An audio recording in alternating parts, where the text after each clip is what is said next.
আপনাদের সামনে একটি নতুন রেসিপি নিয়ে হাজির হয়ে গেছি। আর সেই রেসিপিটি হচ্ছে ইলিশ মাছ বেগুন দিয়ে সর্ষে বাটা দিয়ে ঝাল। তাহলে এই রেসিপিটি খেতে খুবই ইয়াম্মি হয়। আর এইরকম রেসিপি পাওয়ার জন্য ভিডিওটি প্রথম থেকে শেষ অবধি দেখতে থাকুন। তাহলে আজকে শুরু করি প্রসেসটা। আপনারা প্রথম থেকে শেষ অবধি ভিডিওটা দেখতে থাকুন। আজকে সর্ষে দিয়ে বেগুন দিয়ে আমি করব ইলিশ মাছ। তার জন্য আমি এখানে ইলিশ মাছ নিয়ে নিয়েছি, এখানে বেগুন নিয়েছি লম্বা করে কেটে, কাঁচা লঙ্কা চিড়ে নিয়েছি, কালো জিরে, হলুদ, নুন নিয়ে নিয়েছি। এখানে কড়াই বসিয়ে নিয়েছি, গ্যাস আমি জ্বালিয়ে নিয়েছি। এবার আমি কড়াইয়ে সর্ষের তেল দেবো। এখানে আমি সর্ষের তেল দিয়ে দিচ্ছি।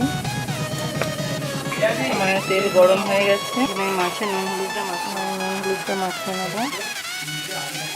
এখানে আমি নুনটা দিয়ে দিচ্ছি, ভালো করে মাখিয়ে নেব। আমার তেল গরম হয়ে গেছে, আমি মাছগুলো এবার দিয়ে দেবো।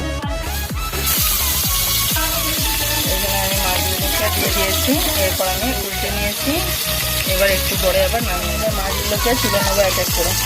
আমি এবারে মাছের মাথাটা ছিল, এবার এটাকে আমি ভেজে নেবো। আমি এখানে মাছের মাথাটাও তুলে নেব।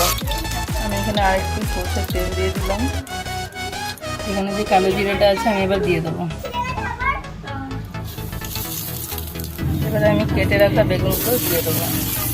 বেগুনগুলো দিয়ে আমি এবারে নাড়াচাড়া করে নেবো। এরপরে আমি নুন হলুদটা দিয়ে দেবো। এবারে আমি এখানে বেটে রাখা সর্ষেটা দিয়ে দেবো। এর মধ্যে আমি সর্ষে আর কাঁচা লঙ্কা দিয়ে পেস্ট করে নিয়েছি। এখানে আমি সর্ষে বাটাটা দিয়ে দিলাম। এবার ভালো করে নাড়াচাড়া করে নেবো। এখানে আমি চিড়ে নেওয়া কাঁচা লঙ্কাগুলো দিয়ে দিলাম। এবারে আমি অল্প পরিমাণ মতো জল দিয়ে দেবো। আমার এটা একটু ঝোল ঝোল করা করবো, আর একটু জল। আমার ঝোলটা ফুটে এসছে, এরপর আমি মাছগুলো দিয়ে দেবো। আমি মাছগুলো দিয়ে দিয়েছি সব, আর একটু ফুটতে থাকুক, তারপর নামিয়ে নেবো।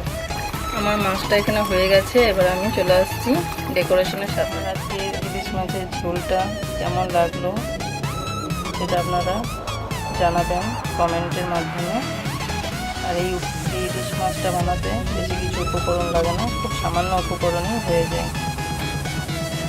আর আমাদের এরকম রেসিপি পাওয়ার জন্য আপনারা অবশ্যই চ্যানেলটিকে সাবস্ক্রাইব করবেন আর পাশে থাকা বেল আইকনটি প্রেস করে রাখবেন।